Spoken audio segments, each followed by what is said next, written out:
Unmute and start the slideshow, and we should be able to begin. So hello everybody, I'm Cole. And I'm Ben. And today we're going to be giving a workshop on AWS. And to start off, I'll give you tonight's agenda. So there's going to be a quick overview of what AWS is as a whole. And then we're going to go on to what some of the more specific services are. And we're going to spend about 10 minutes on Cognito, 5 minutes on AWS IAM, 10 minutes on AWS Amplify, about 5 minutes on AWS S3, and another 5 on AWS Lambda. So it will move pretty quickly. Think of it kind of like a bunch of different TED Talks about little different presentations. And yeah, so to begin, what is AWS? AWS stands for Amazon Web Services, and currently there are over 200 different AWS services. More are being deployed at this moment. And just some other things is you must have an Amazon Web Services account to use these. And finally, AWS provides software as a service. And we'll get into what that means here shortly. So what is SaaS, or software as a service? So SaaS is software that offers easy solutions for hard to implement problems. And it's typically offered in a pay for what you use model. So it's great for startups and small projects, and really it just accelerates the development time. So you don't have to spend a lot of time building out things like a network or your own databases. You can use this software for you by provided by a larger organization. So we're doing AWS, but there's other options out there for software as a service. There's Google Cloud Platform and Microsoft Azure are the two other big ones. And yeah, also for software as a service, try to think of it like an analogy. That's usually a good example. Anybody can cut their own hair, but some people can't cut it as well as others. You typically will use or you'll go to like a barber or a hairstylist and get it cut for you, and you pay that premium because they'll do a better job than you can. Plus it's convenient. And so that's kind of like a service out in the real world. And a lot of the same issues apply when in software as a service. So we basically will pay small premiums to make our lives as developers a lot easier. And then I'll give you some examples of what Amazon Web Services can do. And these are some things that I think are really cool. So Amazon Honeycode, that's an AWS service where you can create mobile apps without writing any code at all. You can use like a little drag and drop interface and build apps from nothing. You don't need to know anything about code to do that. That's pretty cool. AWS Ground Station, that allows you to communicate with satellites. It's pretty cool. Like, I don't know how else you do that. And then AWS SageMaker is great for building, training, and deploying machine learning models. So those are some cool things you can do with AWS.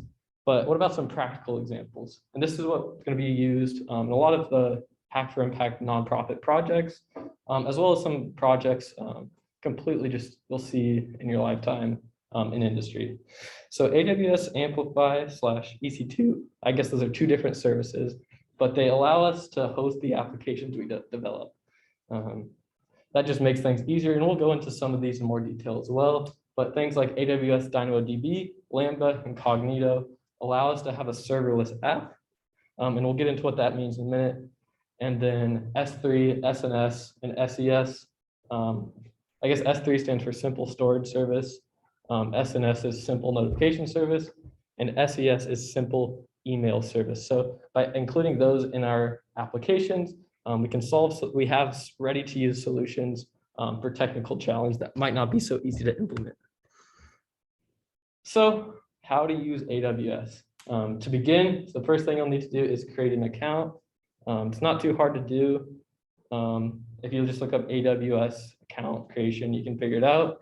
I do believe, which is unfortunate, that you do have to like input your credit card to have an account, unless you're like your account is under an organization.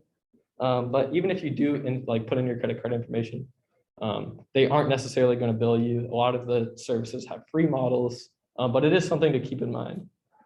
And then once you have an account set up, you can access the AWS console, and we'll get into what that means in a minute. And then from there, you can easily access all of the AWS services out there.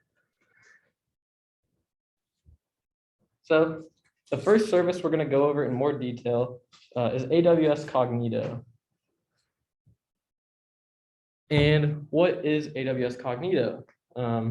Some of you who are tech leads or might have seen it in projects in the past, but what Cognito does is it provides a way to have authentication, authorization, and user management inside of your application. There's also a lot of really cool things you can do with it that might not be so easy without a service like AWS. Things like hooking it up with Google authentication or Amazon's authentication, or all those handy little features are really easy to do using AWS Cognito, but not so easy to do without it.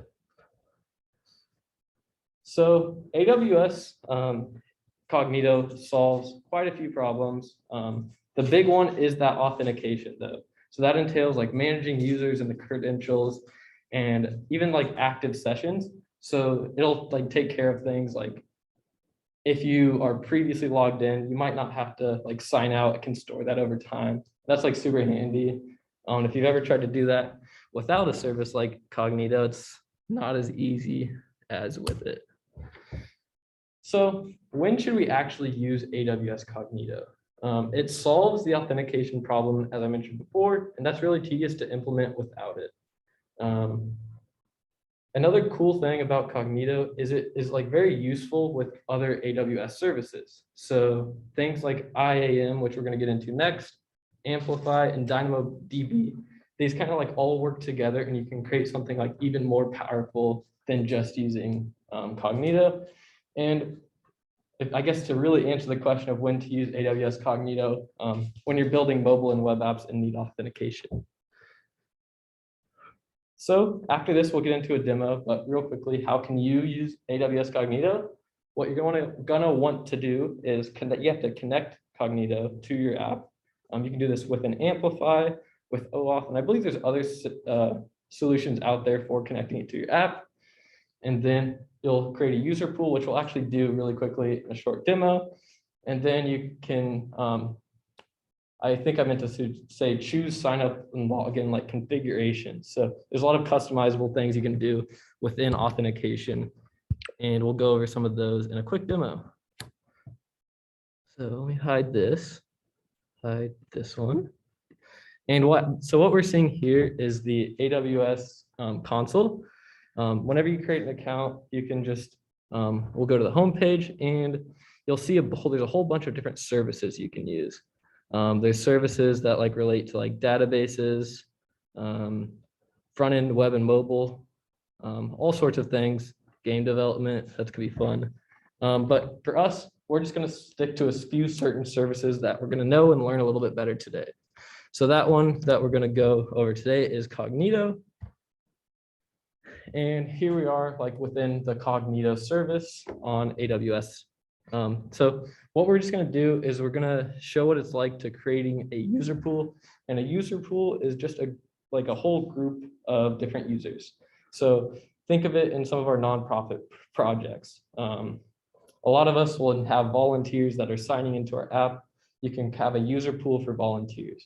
You might want to, if you're going to have different like roles and permissions, we'll get into that a little bit later.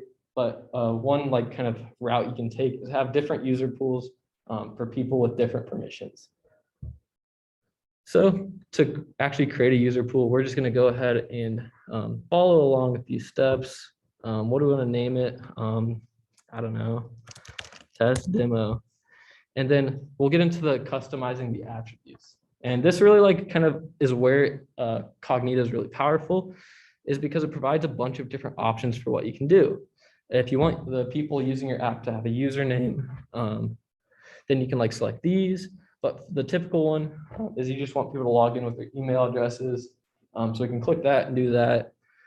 There's a whole bunch of different options. And when you're actually going over this yourself, if you are using Cognito, you're going to want to read over all these carefully. But for the sake of this demo, I'll skip over quite a few of the different options and just highlight some cool ones.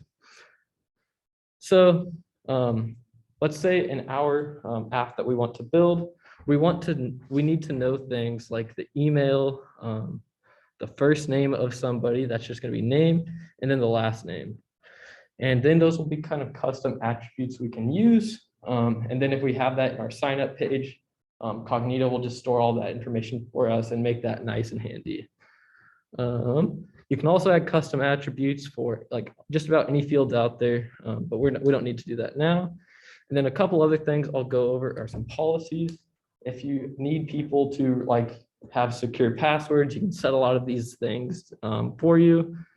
Maybe you want, maybe for a banking app, you need like 14 length passwords. That'll be a pain to remember. And there's just quite a few different cool things you can use, like multi-factor authentication. That's a solution that not everybody needs, or once even the users might necessarily not want to do it. But if your app requires high levels of security, could be good to add. And then the final thing I'll go over for this is message customizations.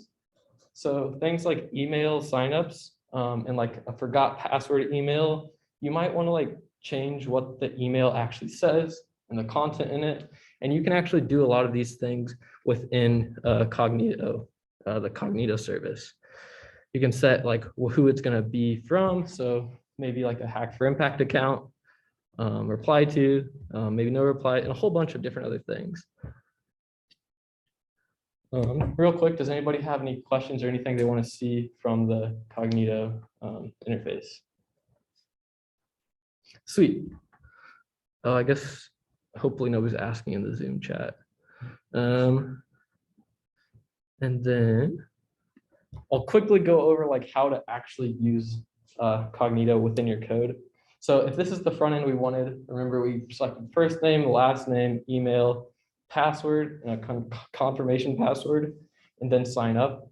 The only code we need to actually have people sign up and create accounts with Cognito is going to be that code on the right.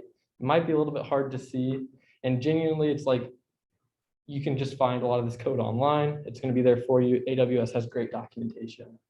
But if you want to look, there's a few different parts of it. There's the user pool, which is what we went ahead and created earlier. And you have to set your configurations up there as well. So your user pool ID that it gives you, you'll have to set that there. And typically you're going to want to use environment variables when like accessing, I guess, routes and AWS services within your code. And then there's an actual sign up function.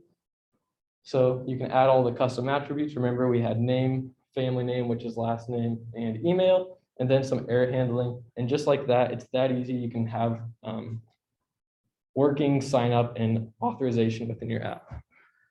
You'll also be able to do similar things for like login, but we don't need to go over that right now. Quickly, what are the benefits of AWS Cognito? It's very easy to set up. And with that, it provides an out-of-the-box solution with options for customizability. It's really powerful, and there's like genuinely a whole lot you can do with it. And one other big benefit is it increases the security of a user's information.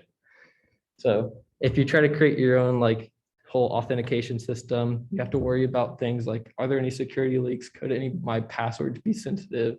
All those sorts of things. We still have to worry about when using Cognito, but it's a little easier to use and set up. Okay, cool. So now we're going to talk about AWS IAM, and IAM stands for Identity and Access Management. All right, so first let's give kind of a brief overview of what IAM is. So essentially it's going to provide access control across all of our AWS services that we're using in our web apps that we build. And IAM is essentially just a system for managing the permissions that our users have on our applications. So IAM is broken kind of into three parts, as you can see on the bottom of the screen there. So first we'll kind of define, who's using our application.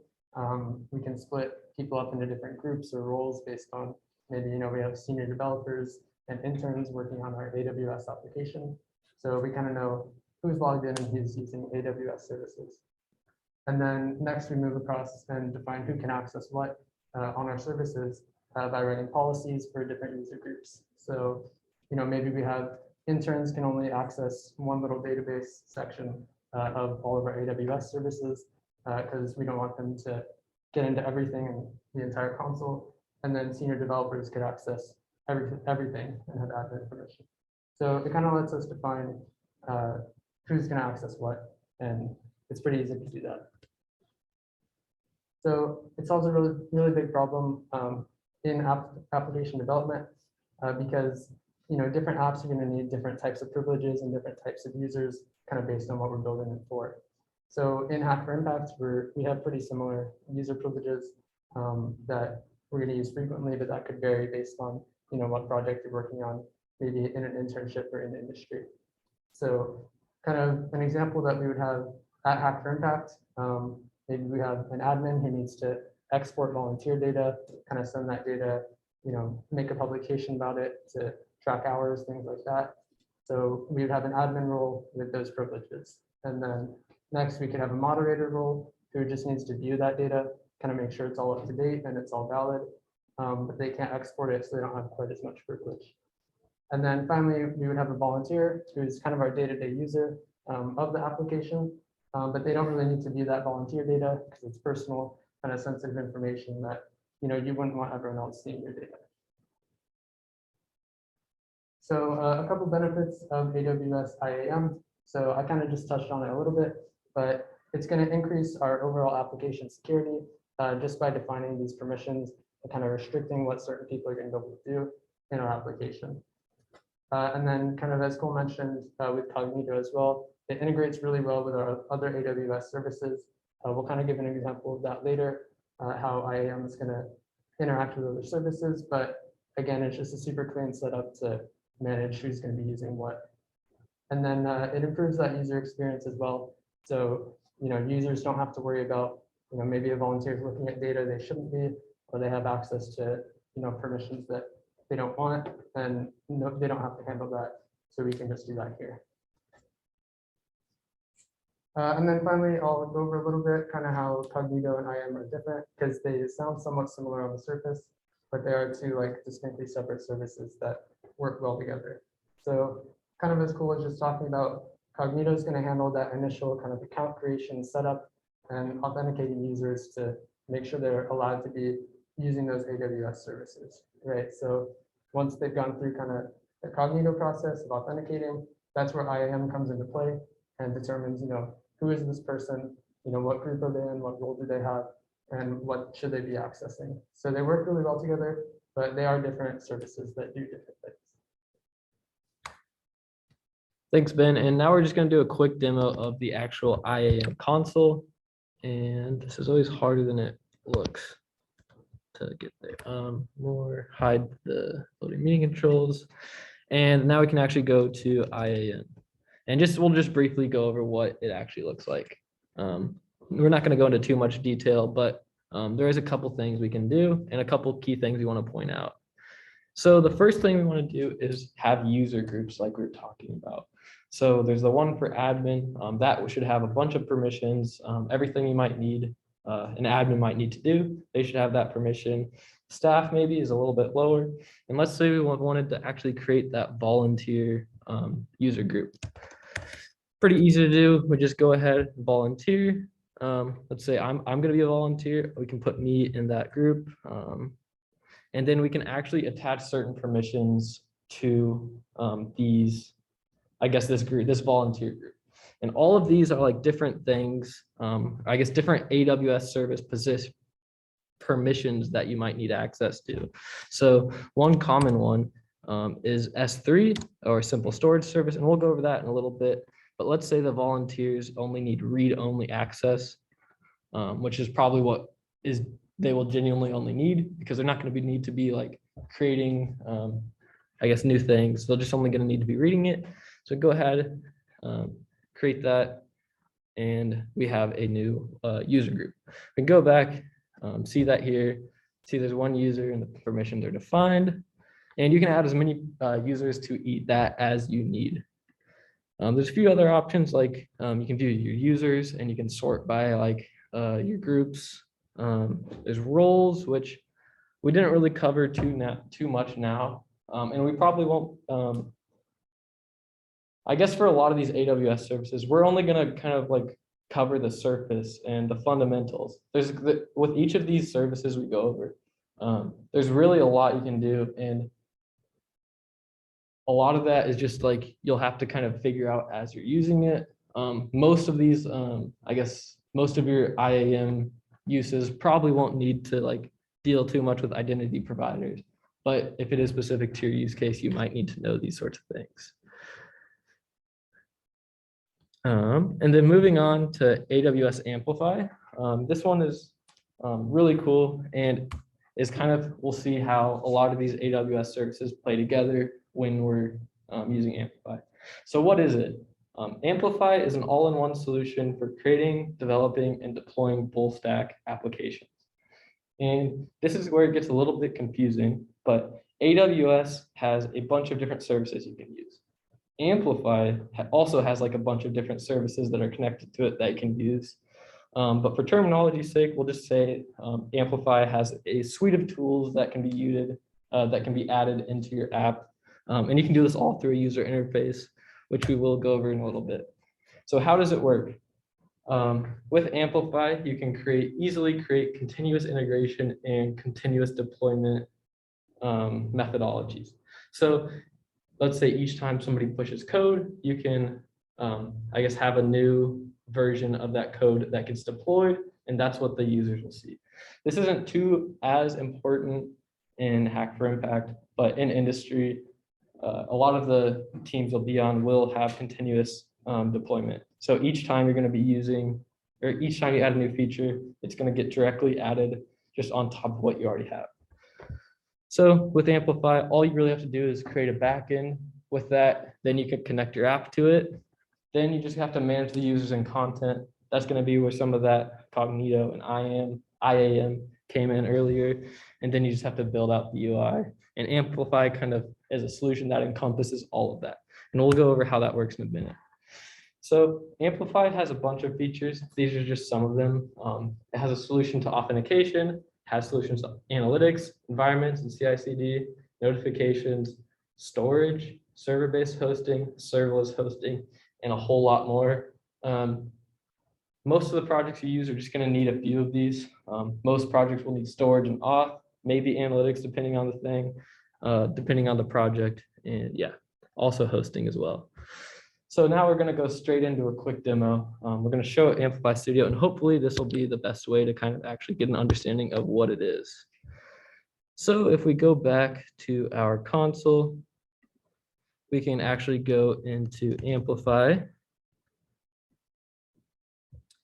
And recently, they added a new feature, Amplify Studio, and that's going to be what we're going over specifically here today. So we can launch the studio. You might see some things like deployment failed. I just created a brand new instance of Amplify. So there's not going to be too much like functionality to it or anything, unfortunately. Although that should have worked. Let me try that again, and maybe I'm just on the wrong one. Who's AW? Okay, one sec. Maybe it was this one.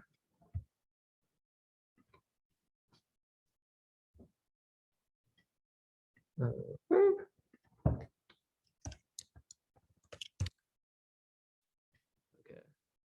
Dang. So let me figure this out real quick. I'll spend like 2 minutes on it, maybe. So we want the other one, I think. Do you mean the account with the studio thing yet? Yeah. Oops. This one. Launch Studio. I think I might just need to sign into a different account. Or maybe this will do. Okay. Let me try one thing real quick.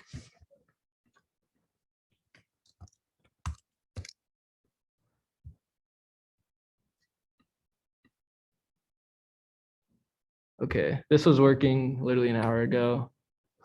So let's see, where do we move from here? If I go to, we can probably just find it, Amplify Studio, some images, and we can just go over what some of the images are and what it looks like. AWS.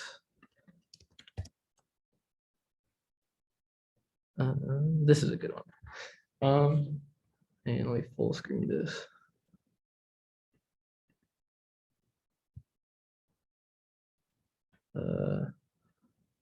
Sure, this will do. So your Amplify Studio is going to look very similar to this right here. There's going to be a bunch of different options you can use. On the left, you can see kind of like a navigation bar, and you can go to things like authentication. You can go to your storage, you can go to your Lambda functions, and you can actually implement these directly within the UI. That's going to make things super convenient for you. Because oftentimes integrating a bunch of these AWS services together is kind of like tricky, and it's like you're pulling from a lot of different places. But by using Amplify, it's kind of an all-in-one solution that'll work for kind of like 90% of the apps out there. So this isn't going to be going to as much detail as I would have liked, but that's okay. So here, I guess we're seeing the data, and you can kind of actually go ahead and create like models that you want to implement within your databases. With authentication, you can go, it just uses Cognito, but it provides a different interface for you where you can directly use that. Maybe if I scroll down, it'll have what that looks like. Maybe not. Okay, we'll go back up here then for the time being. Sorry about this, everybody. And then storage, that's going to allow you to connect to things like S3 or simple storage service, which can allow you to hold all sorts of different items. Functions, we'll get into that finally at the end, but you can go ahead and implement these right here in Amplify Studio.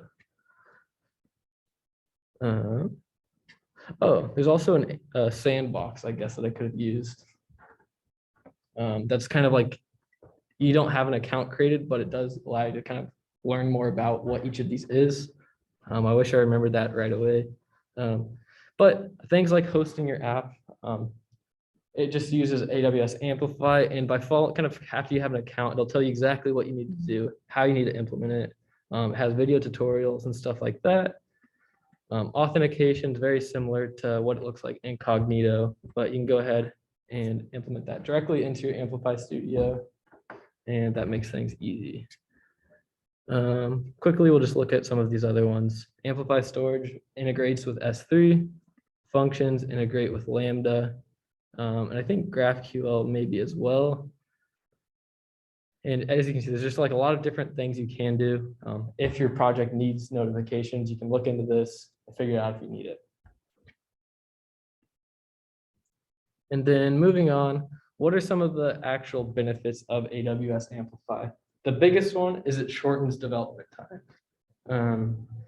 What this means is if you didn't use it, you'd be spending a whole bunch of time on a lot of the things like authentication, like hosting your own servers. But with Amplify, you can kind of spend less time worrying about those problems and more time worrying about a lot of the other problems that you might face on a technical team.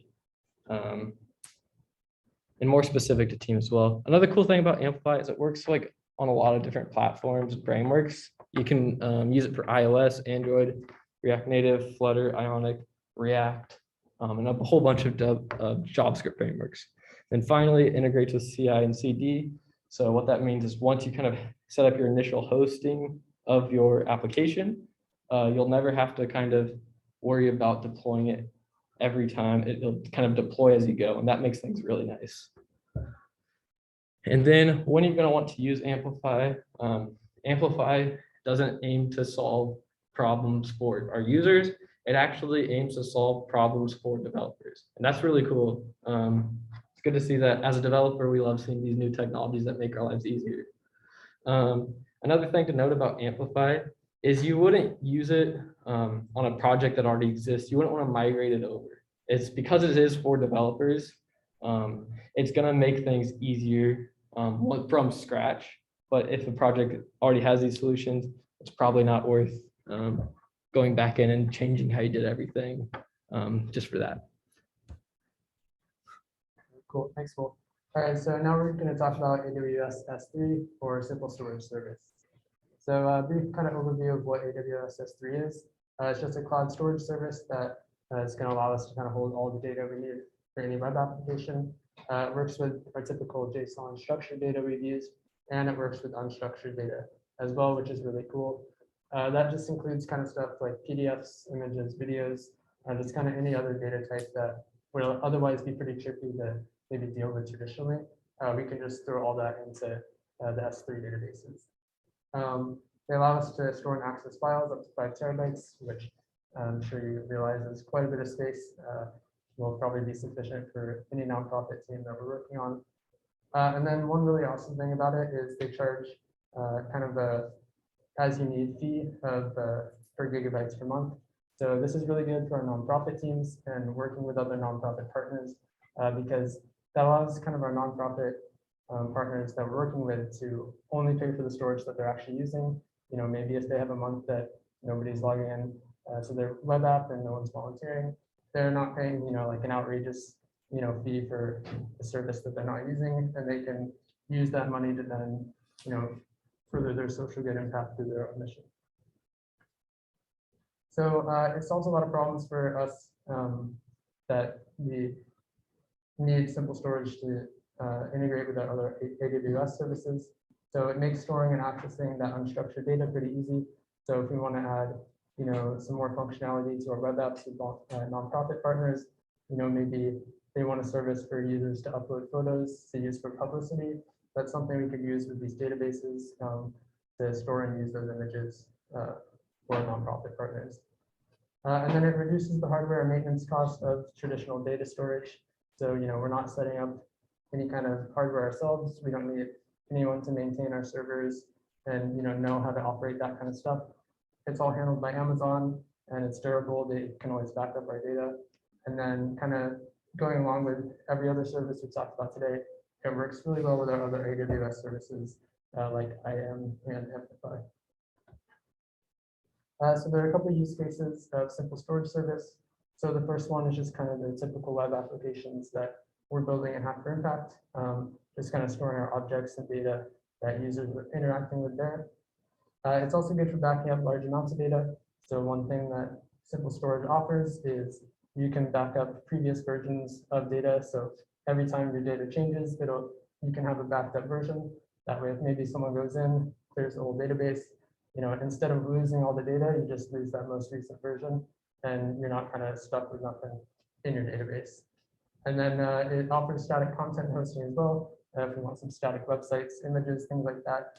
I think we'll go into that more in the demo. And then a brief technical overview. Again, we'll kind of show more of this in the demo, but just so you all have a brief understanding before. So in the simple storage service, objects are stored within what are called buckets. And buckets are essentially just a way to organize the database and organize our data in like a manageable and easy way. And that's where it kind of works really well with services like IAM, because again, maybe we have one bucket that we only want volunteers to access and have read permissions in, and then we can store more sensitive data in other buckets, so we don't have to worry about any of that data mixing and kind of spilling out for privacy concerns. And then again, we can optionally host static data like images and HTML, JavaScript stuff stored in our buckets. Sweet. And now we're just going to go over a quick demo of what the AWS S3 console looks like. So we can go back to the AWS console and we can go to simple storage service.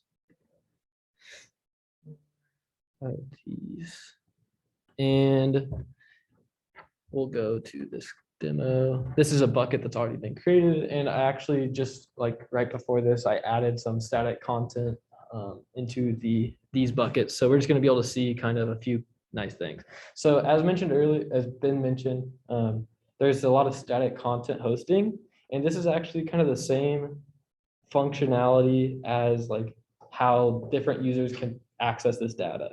So let's say if maybe our application needs a way to store images and people need to upload images. Think of Instagram, for example. What S3 does is it will basically get a file and it will actually create a link for you. So if we just have an image of a dog, we can look at that. Let's say somebody uploaded that. And currently these are URLs that anybody can access. But one of the good things about S3 is when paired with the IAM services earlier, I guess only certain people are going to be able to access these things. So that makes keeping that data private. And then another cool thing we can do is if we actually go back to that same bucket, I actually deployed our first milestone from boot camp this year. And it's all static HTML, CSS, and JavaScript. We can actually just deploy it straight into our application. So we can go to like our index.html, go to this link, and we can access our whole website. That's pretty cool. Took me about a minute to host it all, so forgot about that picture. But it's pretty cool that you can just host something that easily. Really doesn't take much input at all. So I think that was it, all I had for that quick little console demo. And then we're gonna briefly wrap things up, getting started to wrap things up here and talk about AWS Lambda. So what is AWS Lambda? It is an event-driven serverless computing platform. For those of you who don't really know what serverless computing is, it can be a scary topic to hear or learn, but it's actually, once you break it down, it's not too hard to learn. It just sounds scary. But what it does is a serverless backend removes the difficult problems of surrounding, designing, deploying, and managing custom servers, and it allows you to deploy just functions, code, and let's say, what's a better example than sign up? It's always my go-to. Let's say if you wanted to,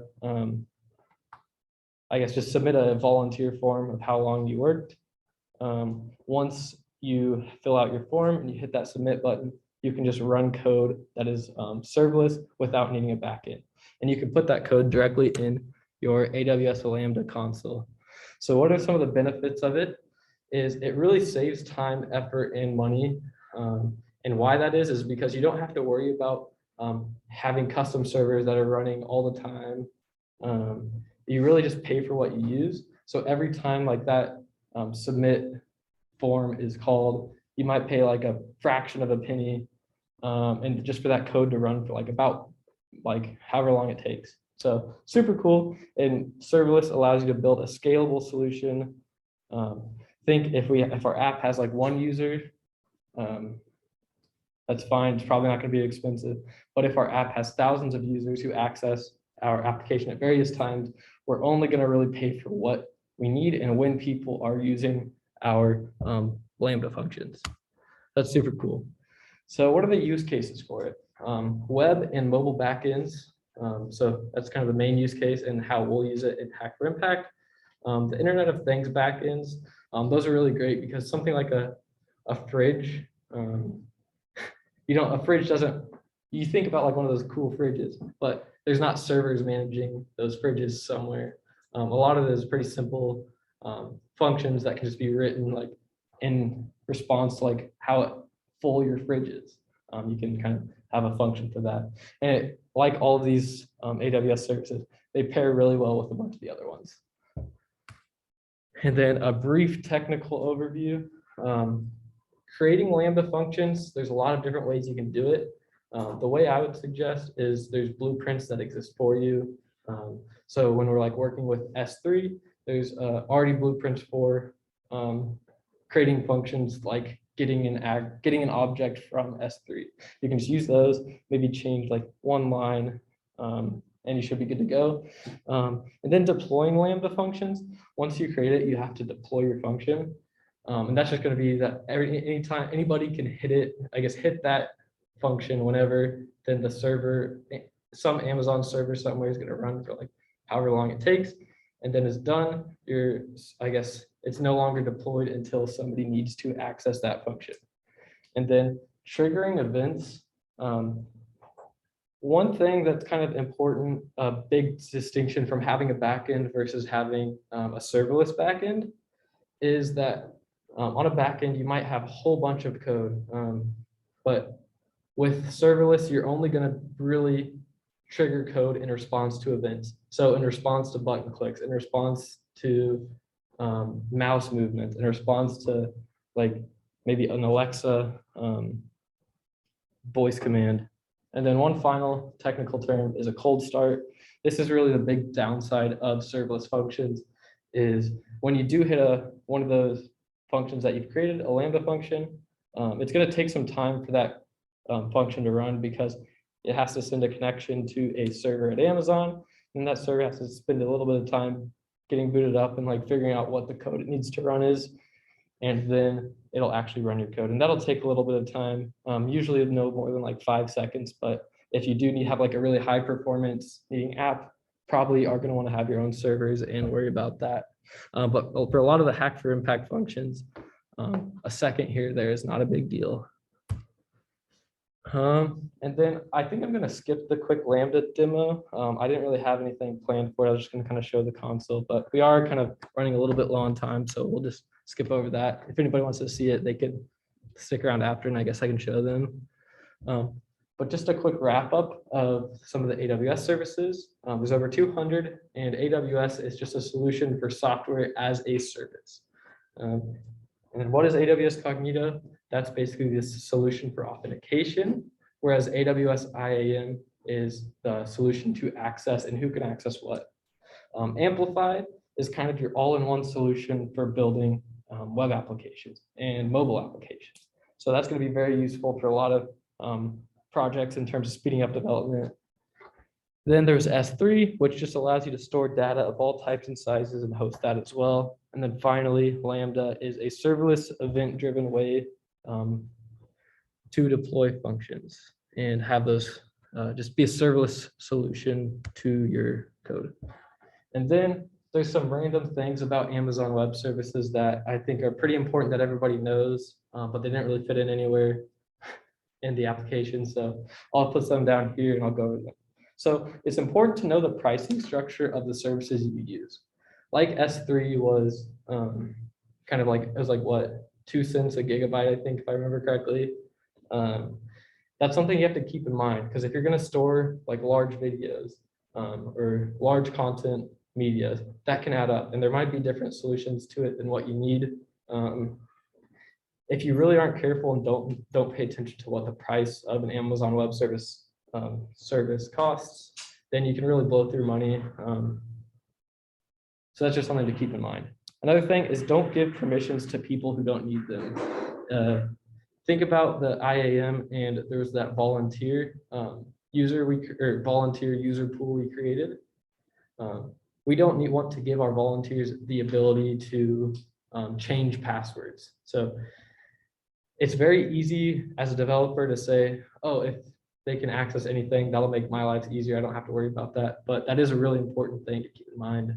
One other thing is there's a learning curve with Amazon Web Services, but things do get easier with practice. So don't get intimidated or scared if it's hard to learn at first. And then I'll also add that there's no right way to use Amazon Web Services. So for this presentation, I was kind of doing a lot with the console, but that is not the only way to do things. You can use a command line if you want. A software development kit can do a lot of it for you. Or I know I'm using AWS SAM in a different class right now. And that just kind of is a way to like build custom code without necessarily needing the console. And that's great for working in team projects. But the console is perfectly fine for most team projects as well. And that's probably the easiest to learn. So if you're getting started to learn AWS, that's probably what I'd suggest. And then there's a part 2 of random things that I should talk about. AWS documentation really does have a lot of great code examples. Genuinely a really great resource. I'm not even a type of person who likes reading through documentation. Like I usually just like Google exactly what I want and it works. But with Amazon Web Services, the documentation is a great place to start. Another thing is you do not need to know what all of the AWS services do. You're probably only going to ever use probably like 5 to 10 of them in your lifetime, maybe 15. Who knows where we'll be in quite a few years, but just really learn the ones that you will need, and then you'll get a lot of practice in your careers with those. Then finally, AWS is not the only cloud service provider. Google has Google Cloud Platforms, Microsoft has Azure, but generally they do a lot of the same things. AWS is kind of like the forefront one, along with GCP. Google Cloud Platform is typically a little bit cheaper, but it does depend on the specific service. Some of those pricing structures are different between different cloud service providers. So you want to kind of pay attention and figure out kind of what's the best for your use case. So some next steps for learning Amazon Web Services is they offer free training courses to everyone. Really great resource if you're lost and you kind of need to know a resource. It's great for jobs, great for interviews. But there's always free training courses on just about almost every service out there. So get hands-on practice using those. Then finally, it's pretty cool to get Amazon Web Service certified. You can get certifications for most AWS services out there. And I think there's one that's like AWS Master, you can get certified for just about like all of AWS. And that's pretty cool. They're kind of great, good to have for jobs, but they're definitely not important or needed. But it is cool and something you put on your resume. And if you do want to know something pretty well, there's no real downside to getting a certification. Finally, there's some sources. And thank you all for coming. Does anybody have any questions? Ooh.